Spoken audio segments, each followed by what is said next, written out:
What's going on, y'all? So reviewing the slow and sear for my Weber 22-inch kettle grill. It came in last night.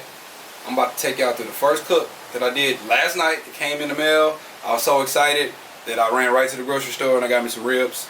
So I'm gonna throw them ribs on there and see what it do. Cause I've been cooking on the 22-inch for about 2 years now. I've been able to get a good product, but I'm not really getting that smoky flavor that I want. I was even about to go get an offset smoker, drop about 1,000, you know, and I saw this on Amazing Ribs, and I said, you know what, let me try it out. It's only $75. It came in a couple days. Good, solid metal. I'm gonna show you guys in the video what it looks like, and we're gonna see what it does. And so y'all check out my first cook. Okay, so I got the Weber Slow and Sear Pit Edition. Checking it out for the first time. There's not too many reviews on YouTube, so I figured I'd do one of my own. And I'm gonna cook some ribs today. And they've even got slow and sear etched onto the pit. It's pretty well, onto the unit. It's 5 pounds of sheer steel, I want to say. And it's very well made, good welds on it, American made, small company. And I'm pretty excited to see just how it comes out. So right now I have a chimney set up with some charcoals. I'm about to go ahead and get those onto it. So preheat you a couple coals in a chimney, or you can get you a starter cube and dump those in there.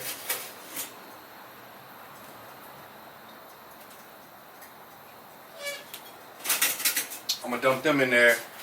I'm gonna add the water. They say feel this little reservoir right here, and it keeps the moisture in the pit. And you shouldn't, I read reviews that this water should last about 5 hours, depending on what temperature you cook on. Sometimes people say they've gotten up to 6 hours, 7 hours, and as well as the charcoal. And they suggest that you fill it up first. Alright, so I got the reservoir filled. Go ahead and dump my coals in.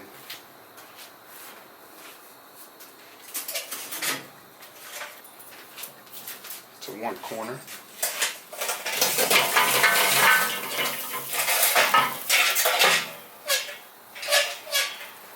Okay.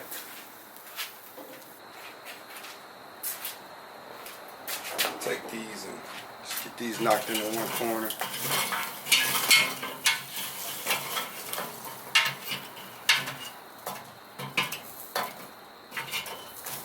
I've seen videos where they use the smaller amount of coals to get it started, but I know my pit, and I know I'm going to be cooking at a little hotter temperature than what they cook at, so I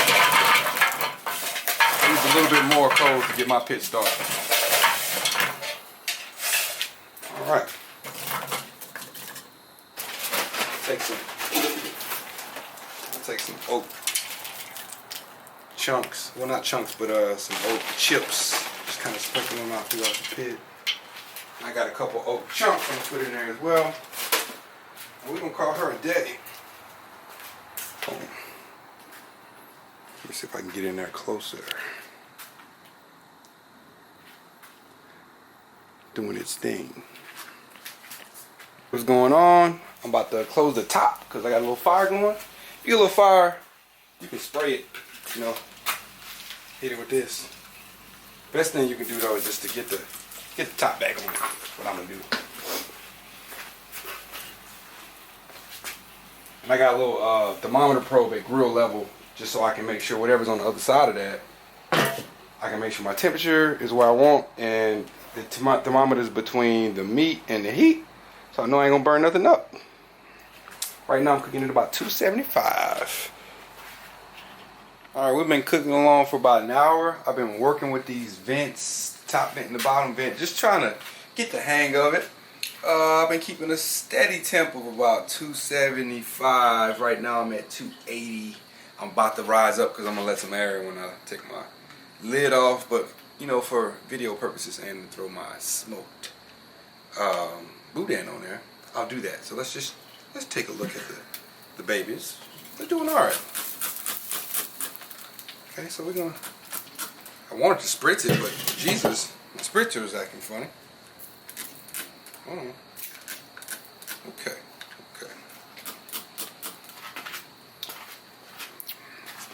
Well, I'll be back once I fix my spritzer. I'm gonna check back here on these ribs. They're looking pretty doggone good. Every time. There we go. Wet these bad babies up. I'm about to go ahead and wrap them pretty shortly. Fire's held up. Held a good 275 this whole time. I'll wrap them just a bit. Give them a flip so they can get an even smoke on there.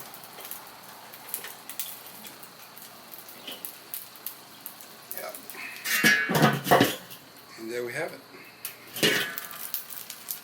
I need to add some more water. So after about 2 hours, I had to refill the drip pan, but I've been running this bad baby really hot. So that explains that. The 3 hour mark, I'm about to wrap them up and finish them on off using the slow and sear method inside of my pit. Doing pretty well. It's going. I've been doing it since about 9 o'clock. It is 1:16. I wrapped it to get the tenderness that I wanted. Now, I want to just, build my bark up the way I want it to. Just let it finish up, let it firm up a little bit. And I had to add about a handful of coals. And I've been cooking around 300 degrees because 300 degrees over here is about 275 right here, and I'm using a little thermometer so I can tell exactly what my temp is doing. I got a thermometer set up right there at grill level, and I'm liking what I'm seeing so far. It's looking good. I had to refill my water pan, and I'm gonna go ahead and get this top back on here so I can finish. It's almost bad, but yeah. Just had a little malfunction. My camera almost took a spill. I guess we'll take this opportunity to go in for a close-up. So yeah, it's doing all right. And there's the slow and sear right there. And I'm gonna go ahead and finish this cook up, and I'll check back with you guys for the finished product. Excuse my dirty grill top. Now we got a new setup. My near catastrophe earlier, but so we've been cooking. And here's the finished product. So I think the ribs are looking pretty damn good, if I could say so myself. They ready. The things are ready. I'm gonna bring you guys in because I'm shooting with a prime, so I don't have my zoom lens. But yeah, they're looking mighty good.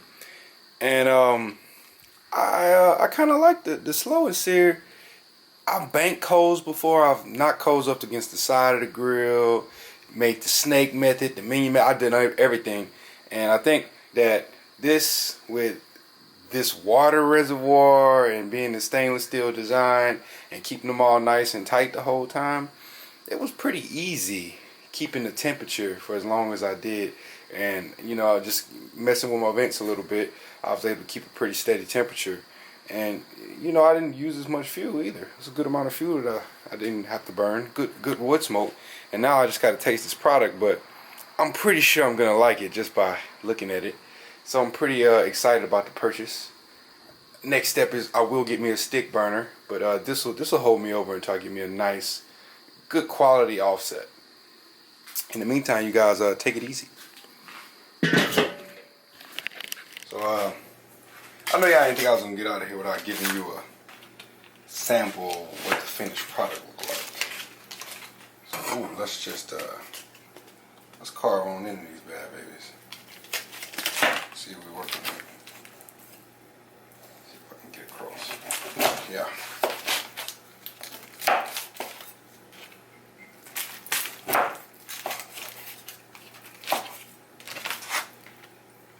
Okay. It's got a pretty good, decent smoke ring on there. If I can get that. Oh yeah. That's pretty doggone good, folks. I'll try it out.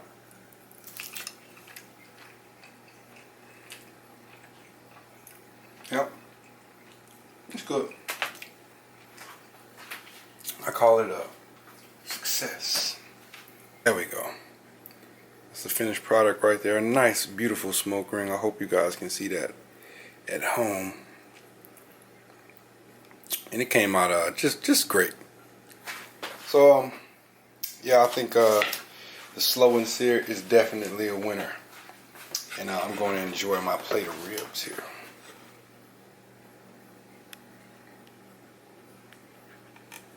Alright, so if you can't tell from that video, and you know what, it took a while for it to sink into me, but those were the best ribs I ever did in everdom on my grill. And I've been doing ribs on it for a little while. And I pulled out some good product. And I only changed one thing. I added the slow and sear. So you know what? It works. It's good. It helped me turn out the best slab of ribs I have yet to turn out until now. Instantly. I cooked them for 5 hours. It held a steady temperature. Took a little negotiations with my top vent and the bottom vent. I only had to refill the reservoir one time. And I added about a handful of coals. And I was cooking it hot. Because it was cooking...